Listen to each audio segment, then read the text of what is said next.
नमस्कार दोस्तों। पत्रकार वार्ता में थोड़ा विलंब है, इसके लिए मैं क्षमा चाहूँगा। बहुत सारे किसानों के, हमारे दलित भाई बहनों के प्रतिनिधि आज राहुल जी से, कैप्टन अमरिंदर सिंह जी से मिलने आए थे, थोड़ा विलंब हो गया। सबसे पहले मैं पत्रकार वार्ता में हम सब के नेता माननीय राहुल गांधी जी, कैप्टन अमरिंदर सिंह जी, सुनील जाखड़ जी, हरीश रावत जी और मंचासीन सभी प्रतिनिधियों का स्वागत करता हूं। पत्रकार और छायाकार बंधुओं का भी स्वागत करता हूं। आज देश में एक विषम परिस्थिति है जब खेत और खलिहान पर हमला बोला गया है। 3 काले कानूनों के खिलाफ श्री राहुल गांधी जी ने कांग्रेस पार्टी के और किसान के झंडे के नीचे एक खेती बचाओ यात्रा की ऐतिहासिक शुरुआत की है। भट्टा परसोल से आपने भूमि का उचित मुआवजा कानून खत्म करने की मोदी सरकार की दुर्भावना के खिलाफ यही शुरुआत की थी और अब इन 3 काले कानूनों के खिलाफ शुरुआत की है। बगैर किसी विलंब के मैं आदरणीय राहुल गांधी जी से अनुरोध करूंगा कि वो आपसे अपनी बात कहेंगे। आदरणीय राहुल जी।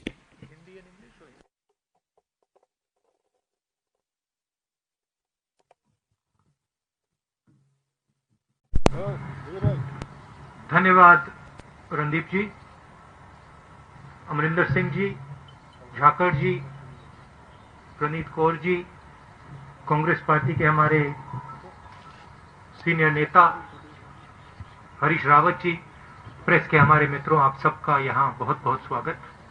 जैसे आप जानते हैं, हमारी ये यात्रा इन 3 काले कानूनों के खिलाफ है। ये जो कानून प्रधानमंत्री जी ने बनाया, एग्जिस्टिंग स्ट्रक्चर है, फूड सिक्योरिटी का एग्जिस्टिंग स्ट्रक्चर है, उसको खत्म करने का, नष्ट करने का तरीका है।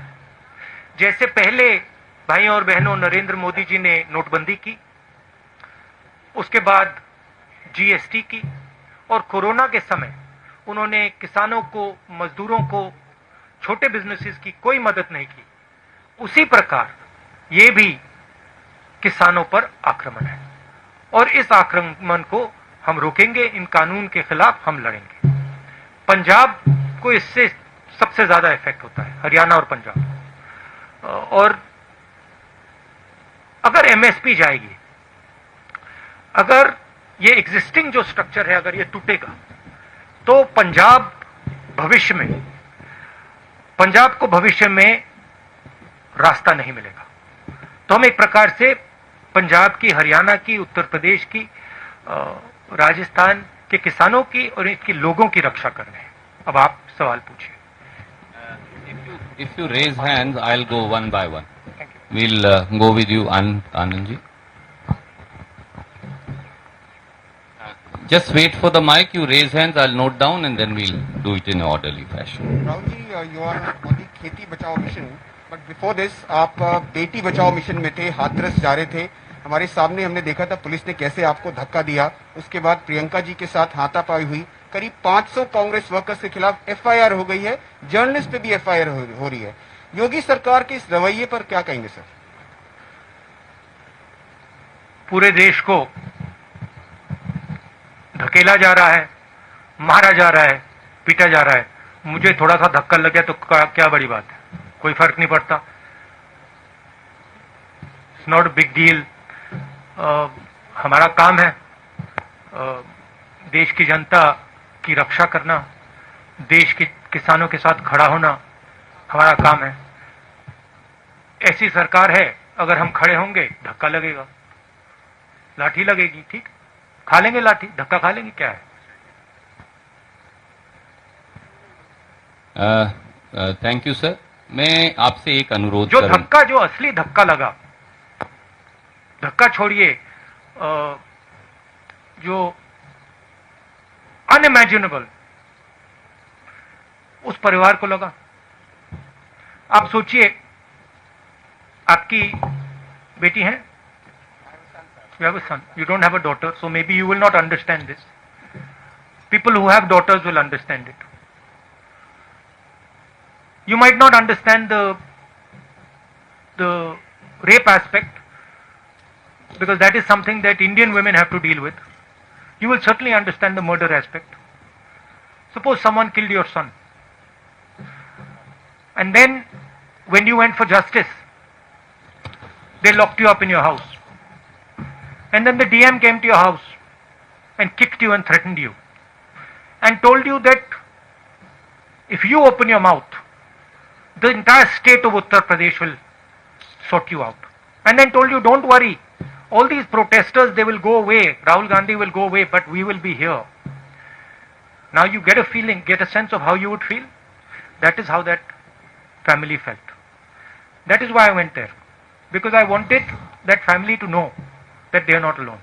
मैं इसलिए वहां गया था और मैंने परिवार से कहा, मैं सिर्फ आपके लिए नहीं आया हूं, मैं आपकी बेटी के लिए आया हूं, आपके लिए आया हूं, मगर मैं देश में जो लाखों महिलाएं हैं जिनके साथ रोज कोई ना कोई बदतमीजी होती है, हजारों महिलाएं हैं जिनका रेप होता है, मैं उनके लिए भी यहां आया हूं। इंटरेस्टिंग बात यह है कि बच्चे का रेप होता है, मर्डर होता है, पूरा एडमिनिस्ट्रेशन परिवार पर आक्रमण करता है और देश के प्रधानमंत्री एक शब्द नहीं कहते।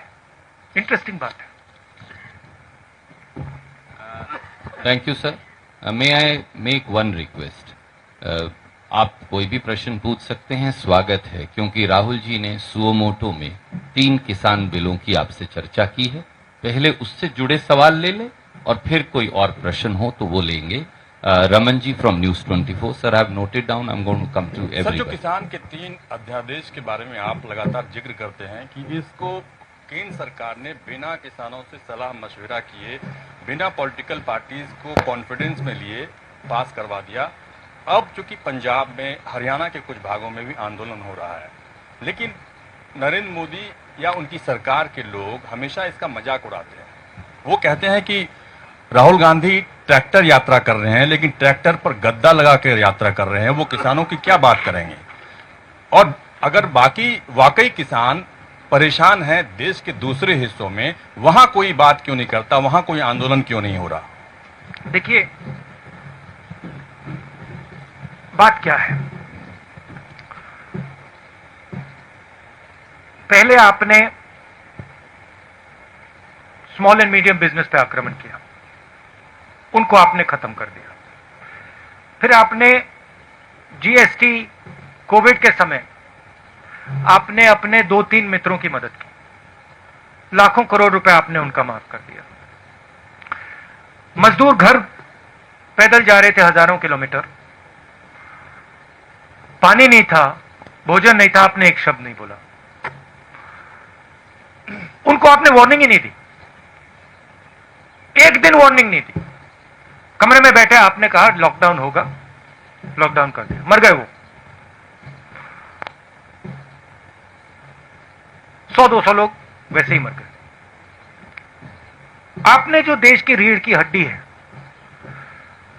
जो इस देश को रोजगार देती है, स्मॉल एंड मीडियम बिजनेसेस को खत्म कर दिया है।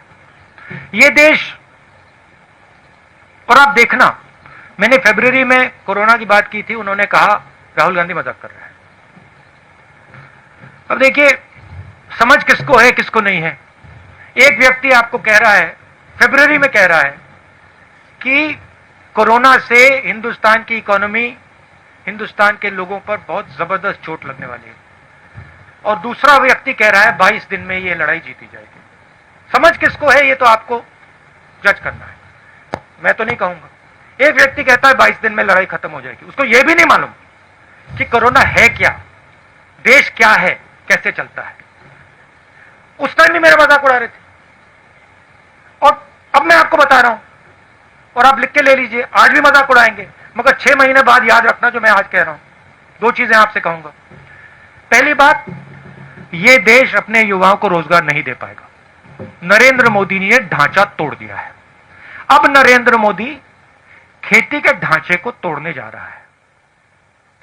अगर नरेंद्र मोदी ने खेती के ढांचे को तोड़ दिया, तो एक तरफ रोजगार नहीं मिलेगा, दूसरी तरफ भोजन नहीं मिलेगा। ठीक है, अभी मेरा मजाक उड़ाएंगे, उड़ाने दो।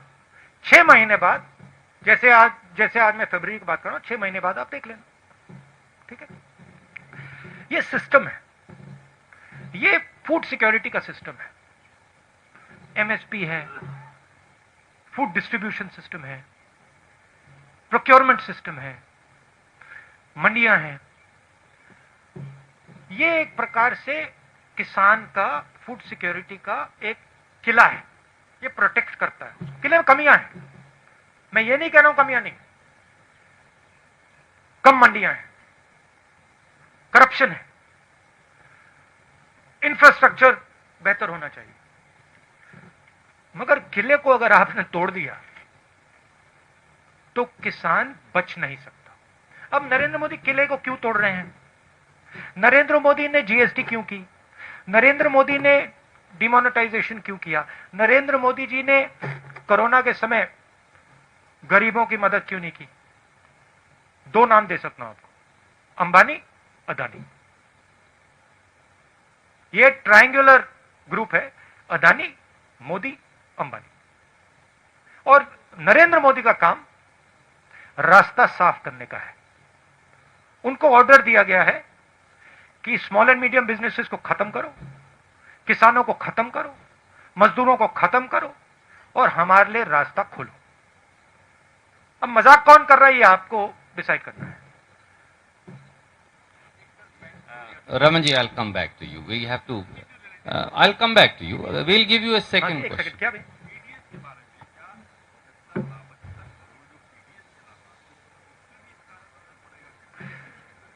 ये फूड सिक्योरिटी सिस्टम पर असर पड़ेगा।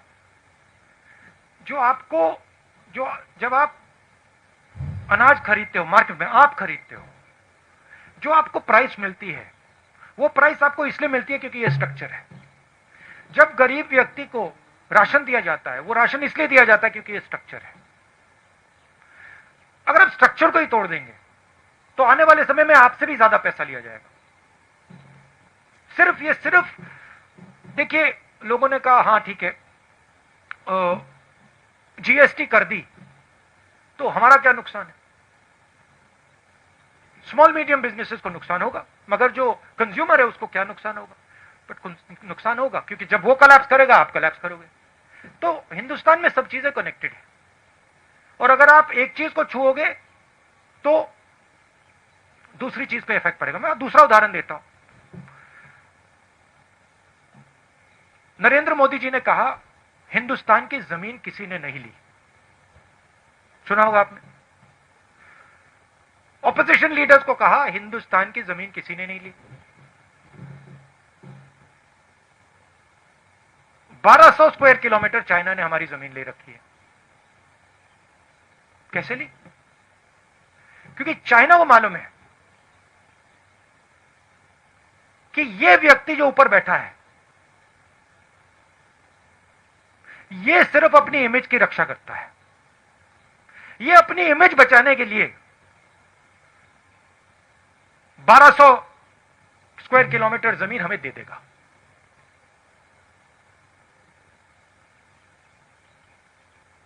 आप सिर हिला रहे हो, पूरा देश जानता है। आर्मी के किसी भी सिपाही से, जनरल से पूछ लो, आपको बता देगा कि नरेंद्र मोदी ने अपनी इमेज बचाने के लिए देश को झूठ बोला। भारत माता की बात करते हैं, भारत माता के 1200 स्क्वायर किलोमीटर नरेंद्र मोदी ने चाइना को दे दिए अपनी इमेज बचाने के लिए। रियलिटी है, मानो ना मानो। इसके बारे में नरेंद्र मोदी क्या बोलते हैं? आप कभी बुलाइए उनको प्रेस कॉन्फ्रेंस में, ऐसे खुल के बुलाइए, बात कीजिए उनसे।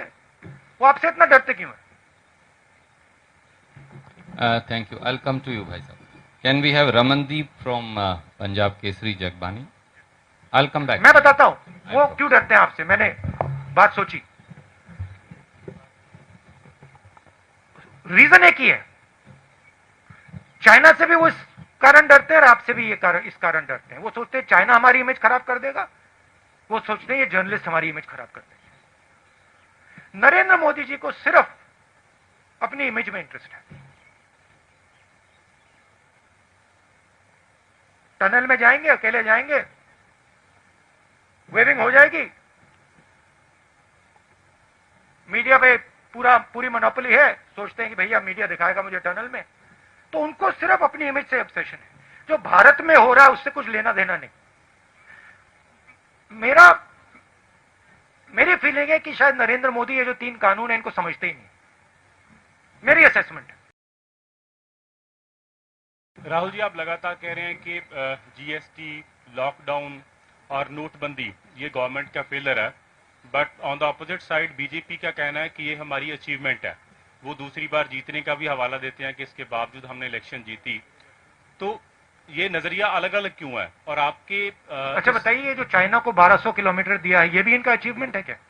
नहीं, बीजेपी बोल रही है सर ऐसा कि ये बोल रही है कि उनका अचीवमेंट है कि 1200 स्क्वायर किलोमीटर हमने चाइना को दे दिया। उसका नहीं, जीएसटी का, नोटबंदी का या लॉकडाउन का। बीजेपी का ये कहना है कि जीएसटी आई या नोटबंदी आई कि उसके फायदे हुए, और उसका जो रेफरेंस दे रहे हैं वो कि हम जीते, इलेक्शन भी जीत रहे हैं। अगर पब्लिक में इतना रिवोल्ट था तो इसके बावजूद फिर इलेक्शन कैसे जीत गए? तो एक बात मुझे बताइए, आप मेरे से मत पूछिए, ठीक है? आप किसी भी स्मॉल बिजनेस वाले के पास चले जाइए, दुकानदार के पास चले जाइए और उससे पूछ लीजिए, उससे पूछिए भैया जीएसटी से आपका फायदा हुआ या नुकसान, अचीवमेंट है या फेलियर है। फिर उससे आप पूछिए भैया एक बात बताना, ये जो डिमोनेटाइजेशन है 500,000 है, छोटे दुकानदारों से बात की है, व्यापारियों से बात की है, किसानों से बात की है, वो तो कहते हैं कि भैया इन कानूनों ने हमें नष्ट कर दिया, खत्म कर दिया। आप जाइए, थोड़ा यहां से बाहर जाइए, किसान से पूछिए, पंजाब के किसान से पूछ लीजिए, ट्रैक्टर लिए घूम रहा है, सड़कें रोक रहा है। अगर अचीवमेंट था तो वो बाहर क्यों खड़ा है? पटाखे क्यों नहीं बजा रहा? Tribune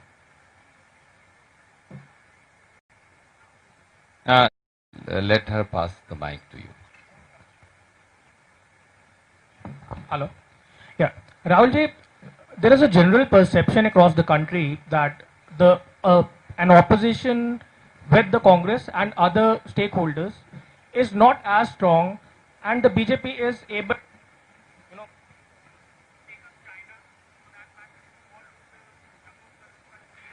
Can you put the mic?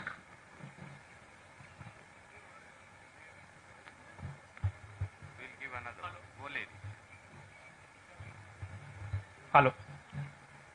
Yes. So they are saying that a weak opposition across the country, including the Congress. Do you think that the general perception that is it so that the BJP is doing everything that they can just because the opposition is not united across many states and especially in Delhi and at the center? See, an opposition in any country functions within a framework. What is that framework? The framework is the press. The framework is the judicial system. The framework are institutions that protect the voice of the people. This is the framework. That entire framework has been captured. The entire architecture of giving voice to the people of India is captured and controlled by the BJP. You know that. In fact, you come from one of the newspapers that exerts a little bit of independence. That's not the case with most TV channels and newspapers. So, if the entire architecture of institutional architecture is captured, then to say the opposition is weak, that's not really a correct statement. Give me a free press. Give me institutions that are free, and the government will not last. I don't have that. I can take proof, clear-cut proof of, for example, the Rafael deal. I can bring it to you. Don't show it. Right? So, at a certain level, frankly, you're also not doing your job.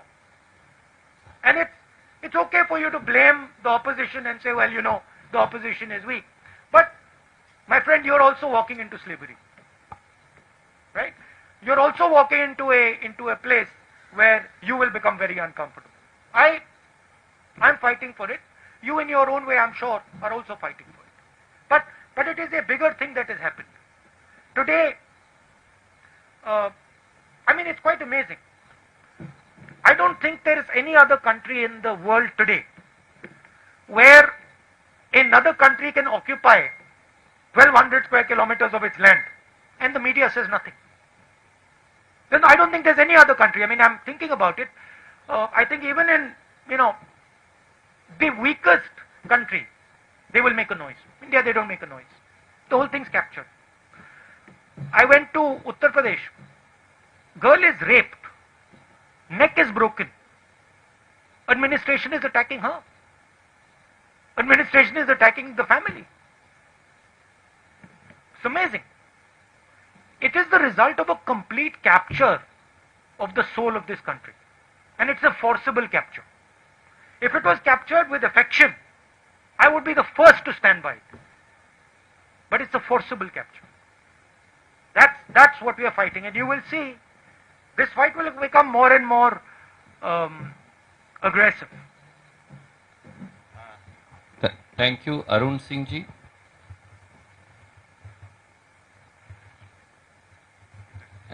And then Gurpreet Singh Chattha ji from Ajit thereafter. Hello Rahul ji, आप उत्तर प्रदेश गए, आप पंजाब आए हैं, आप lockdown के दौरान taxi driver से बात कर रहे थे। आप जब भी कहीं जाते हैं, किसी इशू को उठाते हैं, बीजेपी की तरफ से एक वर्ड है पॉलिटिकल टूरिज्म। आपको ऐसा लगता है कि जब आप किसी कॉज को, किसी इशू को हाईलाइट करने की कोशिश करते हैं तो उससे डेविएट करने के लिए पॉलिटिकल टूरिज्म की बात आप करिए। अब उत्तर प्रदेश सरकार ये कह रही है कि एक इंटरनेशनल साजिश है यूपी सरकार को बदनाम करने की, जो कुछ हो रहा है वहां पर हाथरस में। या यहाँ पर आपसे सवाल ये पूछा जा रहा था कि गद्दी लगी थी, आप उस ट्रैक्टर पे बैठे थे। नहीं, मगर ये सवाल कभी नहीं पूछा जाएगा कि नरेंद्र मोदी ने 8,000 करोड़ रुपए के लिए 2 हवाई जहाज क्यों खरीदे। $1 बिलियन, 8,000 करोड़, उसमें कुशन छोड़िए, उसमें तो पलंग है पूरा। मतलब एक पलंग नहीं, 50 पलंग होंगे उसमें। ये नहीं कहते कि भैया हमारा जो प्रधानमंत्री है उसने 8,000 करोड़ रुपए का जहाज खरीदा।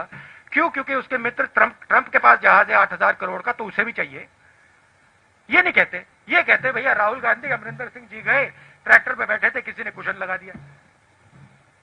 तो मैं वही कह रहा हूं, नैरेटिव चेंज हो जाता है। आप पॉलिटिकल टूरिज्म वर्ड इसको दिया जाता है। इसलिए मैं पूछ रहा हूं कि आप अगली बार जब कोई इशू उठाने की सोचते हैं तो इससे निपटने का क्या उपाय आपके पास है? क्योंकि देखो, मैं अपना काम करता हूं। मैंने जैसे बोला, मीडिया कैप्चर्ड है, इंस्टीट्यूशनल स्ट्रक्चर कैप्चर्ड है, उनका उधर डोमिनेंस है। मगर किसान पर जो अत्याचार करते हैं, छोटे दुकानदारों पर, स्मॉल मीडियम बिजनेसेस पे जो आक्रमण करते हैं, युवाओं के भविष्य पे आक्रमण जो करते हैं, उधर तो डोमिनेंस नहीं है ना। उधर मैं काम करता हूं। अब कहीं ना कहीं हिंदुस्तान के युवा को दिखेगा कि भाई यहां पे नरेंद्र मोदी जी टनल में वेविंग कर रहे हैं, मगर मुझे खाने को नहीं। किस बात की वेविंग कर रहे हैं वो टनल में, जब मुझे खाने को नहीं है, मेरे पास रोजगार नहीं है, मुझे भविष्य नहीं दिख रहा। तो कभी ना कभी रियलिटी, सच्चाई तो बाहर आती है ना। मैं पेशेंट आदमी हूं, रुक जाऊंगा थोड़ी देर। शुक्रिया। Can we have Gurpreet Singh ji from Ajit? Sir, मैं माइक देता हूं आपको। हेलो सर, जैसे आपकी पार्टी बोलती है, आपके वर्कर बोलते हैं कि आप जब सत्ता में आए, आपकी सरकार कांग्रेस बनती है तो 3 बिल हैं जो आपने बोला कि हमने वो बंद कर देंगे। अगर वो बंद भी कर देते हैं, जो पोजीशन अभी है, कैप्टन साहब यहाँ बैठे हैं, पहले भी पोजीशन खराब है, खुदकुशियां हो रही हैं, उसके लिए आपके पास प्लान क्या है किसानी को बचाने के लिए? हमारे अगर मैनिफेस्टो को आप पढ़ें, और उसकी कॉपी मैं दे सकता हूं, उसमें क्लियरली लिखा है कि जो फूड सिक्योरिटी का सिस्टम है उसको हम स्ट्रेंथन करेंगे। आज 40 किलोमीटर के रेडियस में मंडी होती है, हम 4 किलोमीटर के रेडियस में मंडी लगाएंगे। हम इस सिस्टम को, जो इसकी कमियां हैं, उसको सुधारने की कोशिश करेंगे। मगर हम इस सिस्टम को तोड़ेंगे नहीं, क्योंकि हम जानते हैं कि अगर हमने ये सिस्टम तोड़ दिया तो किसान गया। अब सिंपलिस्टिक बात है, नरेंद्र मोदी जी को शायद समझ ही नहीं है, पता नहीं। अगर आपने सिस्टम तोड़ दिया, अगर पूरा एग्रीकल्चर का आपने सिस्टम ही तोड़ दिया, तो फिर किसान की प्रोटेक्शन कहां रही?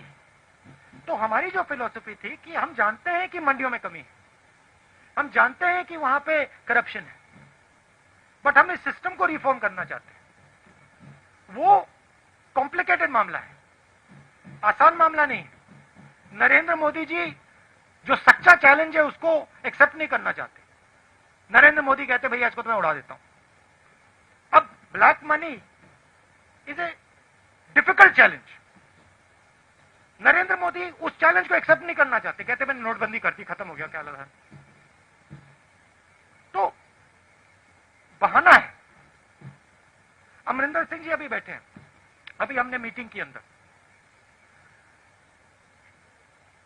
देश पंजाब के युवाओं को रोजगार दिलवा रहे हैं। सिंपल मामला नहीं है, कैची फ्रेजेस से रिजॉल्व नहीं होता, काफी कॉम्प्लिकेटेड बात अंदर चल रही है। ऐसे करेंगे, ये करना है, वो करना है। तो हिंदुस्तान को ये रियलिटी एक्सेप्ट करनी पड़ेगी, सच्चाई एक्सेप्ट करनी पड़ेगी। Mohammed from NDTV and then Rohit from Bhaskar.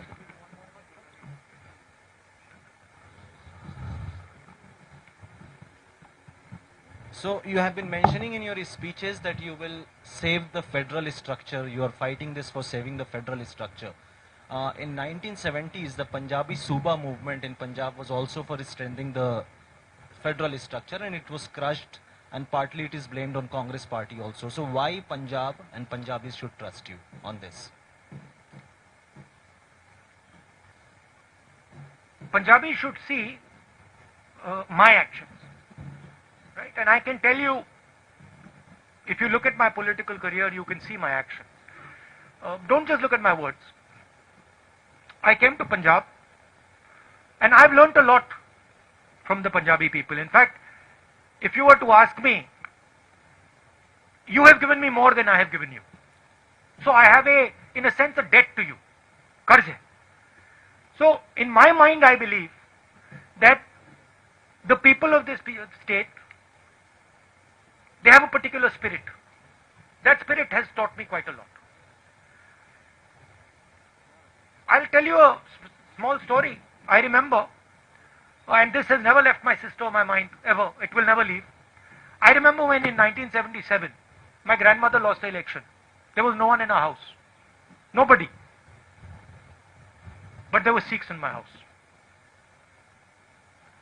She was protected by Sikhs in 1977. I'll never forget them. Right? So I have, in my mind, it's a strange thing, but there is a debt that I feel I owe the people of Punjab. It's strange. In a similar way, I feel I owe a debt to the people of Tamil Nadu. I don't know why, but I have that feeling inside. So that's the first thing. Second thing is, look at my actions. Land acquisition bill. I fought, I got beaten up, I got abused. Nyamgiri, I fought, I got beaten up, I got abused. Manrega, abused. Right? Farm bill, I'm standing in front of the farm bill. I'm standing with the people of Punjab and saying, look, I've come here, I'm standing with you. I understand this is a risk for your future. So you look at my actions, you will see that I am a person who instinctively, I feel, when I see some injustice being done, I feel for that person, instinctively. If you see one strong man beating a weak man, automatically I am on the side of the weak man. This may be a failing. In fact, this is why I get beaten up so much in politics. It might be a feeling here. Every time I'm also thinking to myself, yeah, why? But I have that inside me. If I feel that injustice is being done to Punjab, I'll be standing on Punjab's side, no matter what. If I feel injustice is being done to the Dalit girl in UP, I'll go there. I'll get 2-3 lathis, no problem. That's my nature. That's what I've been taught. I don't know any other way. And frankly, I can see right now that my political path would have been much easier if I didn't have this.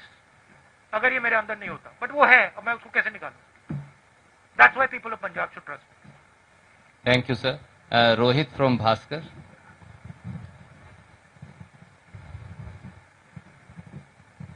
Rahul ji, मेरे आपसे 2 सवाल हैं।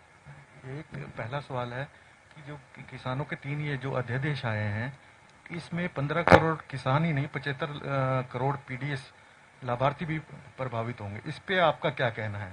दूसरा, मोदी जी ये कहते हैं कि भाई ये जो अध्यादेश आ रहे हैं इससे किसानों को फायदा होगा, मंडी नहीं खत्म होगी, तो फिर दिक्कत क्या है? अगर किसानों को फायदा होता तो नरेंद्र मोदी जी ने पार्लियामेंट हाउस में डिबेट क्यों नहीं कराई? उधर वो भी बोलते, हम भी बोलते। अगर फायदा होता तो कोरोना के समय जब वो जानते हैं कि किसान बाहर नहीं आ पाएगा, हम हरियाणा जा रहे हैं, आज सरकार कह रही है कोरोना का समय, जब वो जानते हैं कि किसान रेजिस्ट नहीं कर पाएगा, तो उन्होंने ये बिल क्यों पास किया?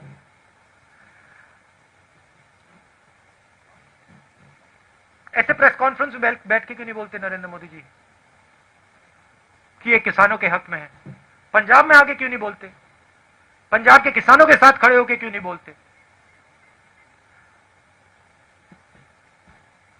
पहला सवाल, जैसे मैंने कहा, ये एक सिस्टम है।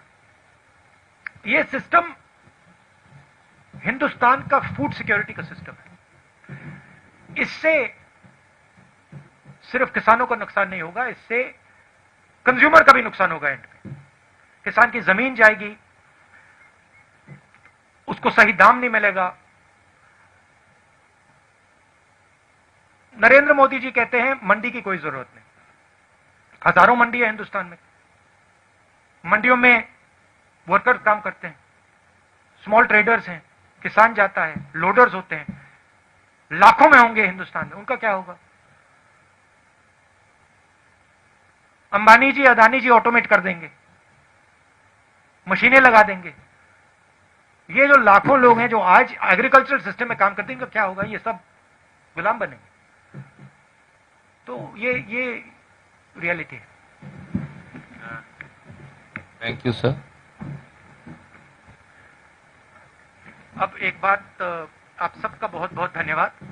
आपने मुझसे इतने सवाल पूछे, मगर इनको तो आपने स्कॉट फ्री छोड़ दिया।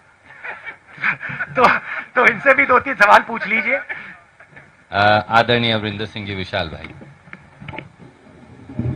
Please take the mic. Sir, आप दोनों से ही है। नरेंद्र मोदी कहते हैं कि इच्छा शक्ति की कमी थी, इसीलिए उन्होंने 3 जो बिल थे वो लागू कर दिए जब टनल पे गए थे। तो उसके बाद क्योंकि पिछली सरकारें इनको लागू नहीं कर पाई थी और लगातार ही सवाल खड़े हो रहे हैं, चाहे स्टेट का मैनिफेस्टो, इलेक्शन मैनिफेस्टो था, चाहे 19 में आपका मैनिफेस्टो था, कि एपीएमसी एक्ट को आपने बड़े जोर शोर से वहां पे उठाया था। तो क्या लगता है कि आने वाले समय में इसको पूरी तरह डिमोलिश कर दिया जाएगा, या अभी भी आप मैनिफेस्टो के ऊपर खड़े हुए हो? देखिए, हमारे मैनिफेस्टो में क्लियर था कि हम एग्रीकल्चरल सिस्टम को डेवलप करेंगे।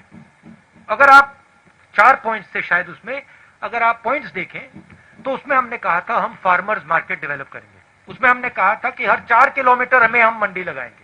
उसमें हमने कहा था कि हम infrastructure, farm to fork infrastructure बनाएंगे। हमने ये कहीं नहीं कहा था कि हम पूरे के पूरे फूड सिक्योरिटी सिस्टम को नष्ट कर देंगे। नरेंद्र मोदी जी ने इन 3 कानून के साथ पूरे के पूरे फूड सिक्योरिटी सिस्टम को नष्ट कर दिया है। इसलिए पंजाब का किसान खड़ा है, इसलिए हम यहां प्रेस कॉन्फ्रेंस कर रहे हैं। सर, सेशन बुला रहे हैं जल्दी इसको लेके। You'll have to take one question. Can we go to Kanchan from the Indian Express? Session वाला सर बता दीजिए जरा। स्पेशल सेशन बुलाया जा रहा है जी, इसको लेके। स्पेशल सेशन भी प्लस लीगल जो भी करना पड़ेगा हम करेंगे। और जो आदरणीय राहुल जी ने कहा, अगर आप 2019 का कांग्रेस का घोषणा पत्र देखेंगे तो उसका बिंदु नंबर 7 क्लॉज नंबर 12 अगर पढ़ेंगे तो वहां फार्मर्स मार्केट का पूरा खाका दिया गया है। धन्यवाद। कंचन जी। Rahul ji, Yogi, the CM of UP, has said that Hathras rape was an international conspiracy. What do you think about that? And another question is that the Akalis have asked you 5 questions here in Punjab. The gist is that what were you doing abroad when the farm bills were passed in the parliament? You were not even here for the farmers. My mother had gone for a medical checkup, and my sister couldn't go with her because some members of her staff had COVID. So that is why I was with my mother, helping her through a medical checkup. I'm her son also, after all, and I have to look after my mother. Another Thank question you. on And the they Hathras- were, and madam, they were Hathras rape. supporting that ordinance. The other thing is, yeah, of course, which the Akalis won't tell you, is that they have worked with the BJP. उनके साथ BJP साथ उन्होंने सालों काम किया है, और जब ये 3 बिल पास हो रहे थे, उनकी मदद अकाली दल कर रही थी. तो वो तो पूरा पंजाब का किसान जानता है. आपका दूसरा सवाल क्या था? About the Hathras rape being a international conspiracy, Yogi ji has said. I mean, Yogi ji is entitled to his opinion. He's more than welcome to imagine whatever he wants to imagine. What I saw there was a lovely girl who was molested. Her neck was broken. Her family was threatened. And the people who did it, no action was taken against them. If Mr. Yogi sees an international conspiracy, well, that's fine. That's his prerogative. What I saw was a tragedy. The Chief Minister of Uttar Pradesh should have had the decency to say, this is a tragedy, and I will look into it, and I will protect this family and this girl. Thank you. I think we'll need to wind up because आपका आज हरियाणा का programme भी है पंजाब के बाद.